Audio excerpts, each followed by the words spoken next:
Why did you take this case? It's what I do. It's so that people ask me that so many times, and I can't come up with a better or different reason than this is what I do. When the case first became open to me, I looked at it and it just seemed to fit my skill set more than I could ever have planned or imagined. What were the circumstances when you first met George? Strangely enough, when I walked into the jail cell where George was waiting, I had a couple pictures in my mind. I had a picture of Trayvon Martin being a very young boy, maybe 13 or 14 years old. I had a picture of George Zimmerman being about 250 pounds with an attitude, because that's the picture that I saw, 2005 picture when he was very heavy.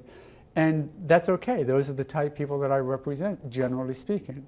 I walked into that jail cell, and one of the most amazing sights to me was this small, young, respectful, quiet, scared individual, literally half the size that I thought he would be, not physically, but the presentation.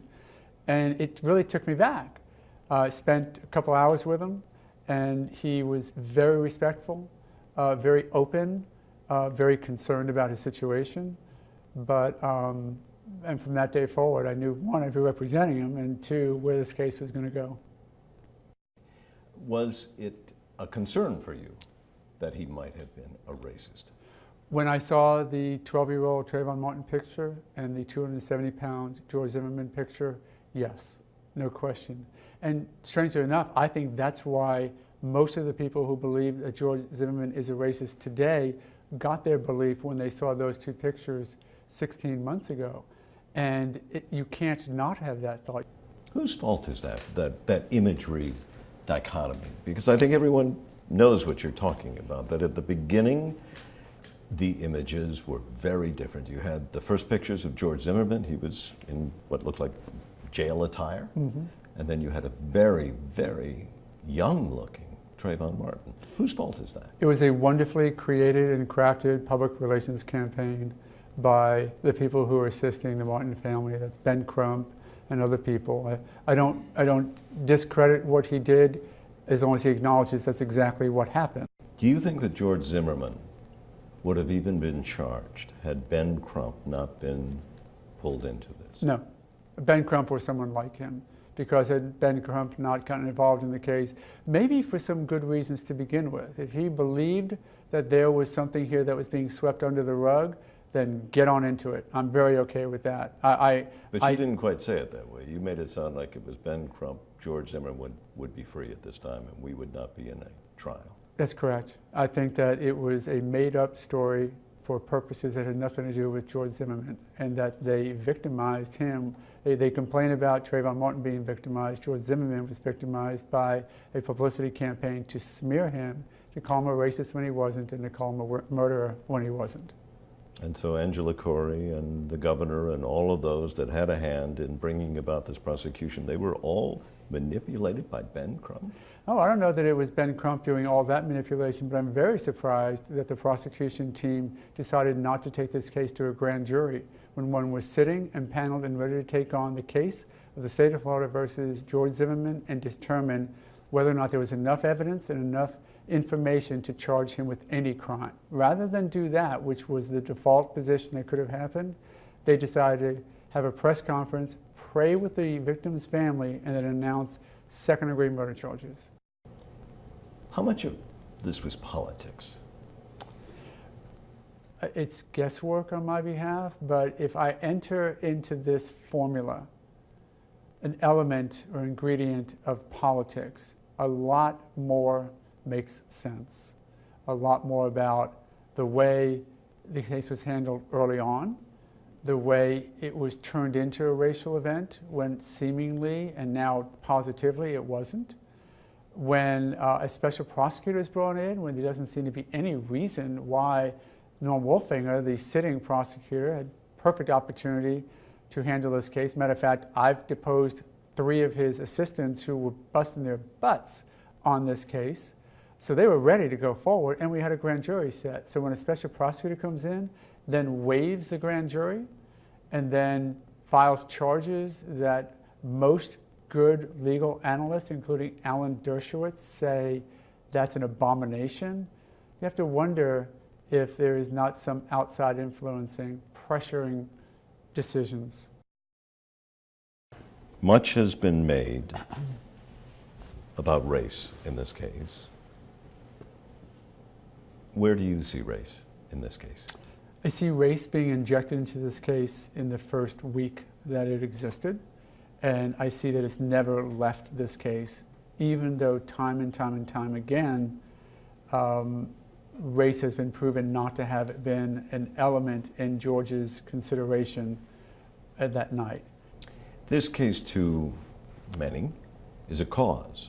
It's not just a case. These would be people who are very much in support of Trayvon Martin, who believe that there was great wrong here.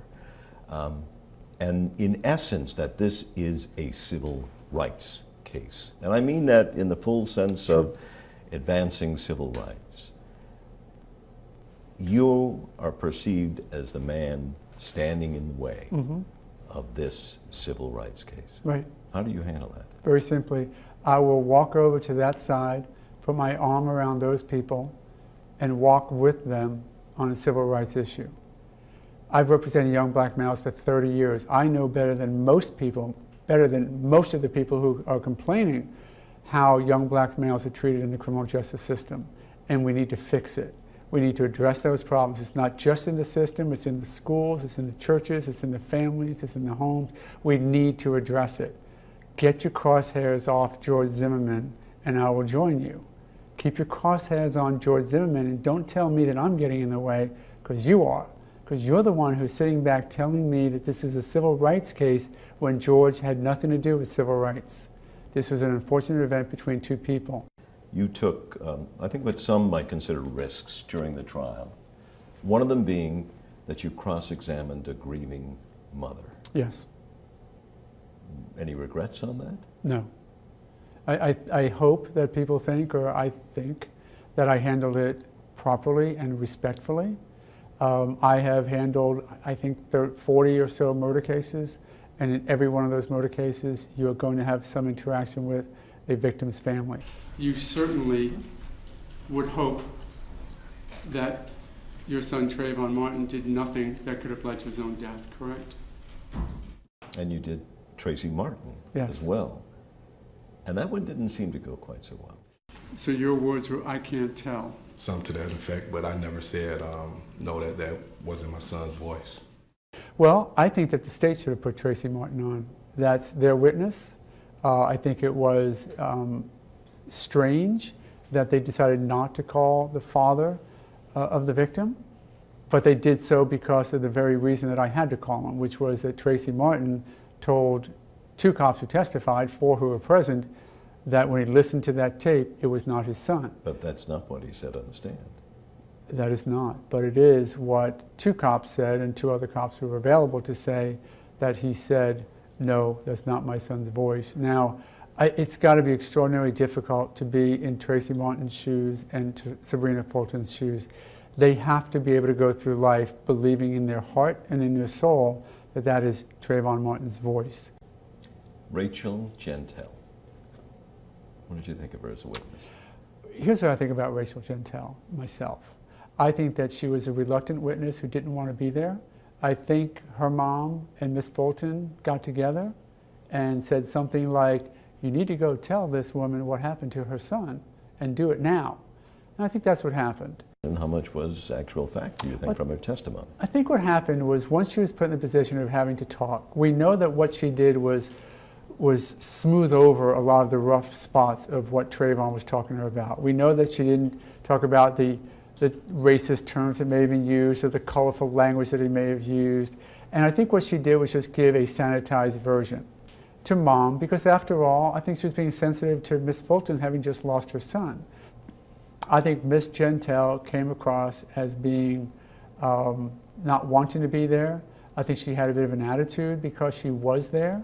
I don't think she took very kindly to the way Mr. West was examining her. Oh, I think you're quite right, yeah. And I think that showed. And I give her her due in that she didn't want to be involved in our system. Do you think that George Zimmerman, your client, if he's acquitted, what kind of life will he have? Not a good one. I think he has to live mostly in hiding. He's got to be able to protect himself from that periphery that still believe that he's some racist murderer or acted in a bad way, and that you don't know who they are. You don't know if they're down the street or you don't know if they're across the country. I think that he's probably concerned about living still in Central Florida and never having a normal life. Is this the case you want to be remembered for? Well, I'd like to wait until an acquittal happens before I'm remembered for it, but yes, I'm okay with that for this reason. I think that I've handled myself well. I think that I've looked at a case that's very difficult in a number of different facets: media, racial issues, the fact that it's a murder, vocal family, other attorneys involved, and I think that I've handled it in a way that has maintained my respect for myself, which I guess is very important to me. But much more important than that is that I've respected or maintained a respect for the system, and I've been able to sort of juggle all of those sensitivities without compromising my client's right to a fair trial or my zealous representation of him. So I'm feeling pretty good about what I've done so far, to be honest, and not to sound egoist. And as that jury deliberates, are you nervous? Are you anxious? Do you have some ritual that calms you? What will be happening? I can't eat, I can't work, I just have to wait. It is the worst thing. I guess it's sort of like waiting for a child to be born or something. You're just waiting and you just don't know, and you're anticipating it, fearing it at the same time, of course. No, you don't do anything but wait. I don't think there's anything else you can do.